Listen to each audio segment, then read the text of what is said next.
বন্ধুরা নমস্কার।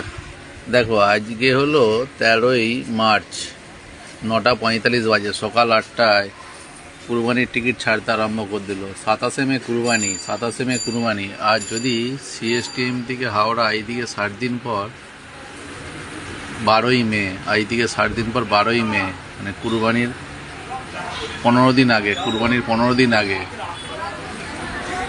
বম্বে থেকে হাওড়া গাড়িতে সব আরএসি আরম্ভ হয়ে গেছে, চাপ আরম্ভ হয়ে গেছে।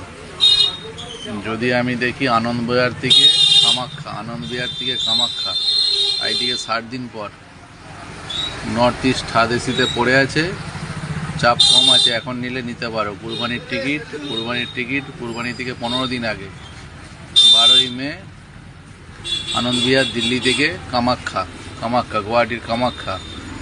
আর যদি দেখি চেন্নাই থেকে হাওড়া এইদিকে 60 দিন পর কুরবানির 15 দিন আগে 12ই মে, সব গাড়িতে এখনও পড়ে আছে, এখনও এগুলো চাপ চালু হয়নি। যদি দেখি ব্যাঙ্গালোর থেকে হাওড়া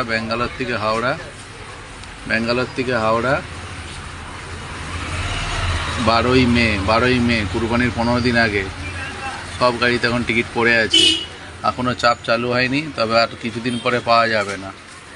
যদি দেখি পুনে থেকে হাওড়া 12ই মে, সব গাড়িতে টিকিট পড়ে আছে। এই ধরনের ভিডিও দেখতে হলে আমার চ্যানেলটাকে বেশ ফলো করে রাখো, আর বেশি বেশি করে বন্ধুদের মাঝে শেয়ার দিয়ে দাও। কুরবানির টিকিট চাইতে গেলে বেশি বেশি বন্ধুদের কাছে শেয়ার করে দাও। আর ইউটিউব থেকে যারা দেখছো সাবস্ক্রাইব করে নিও। Happy journey.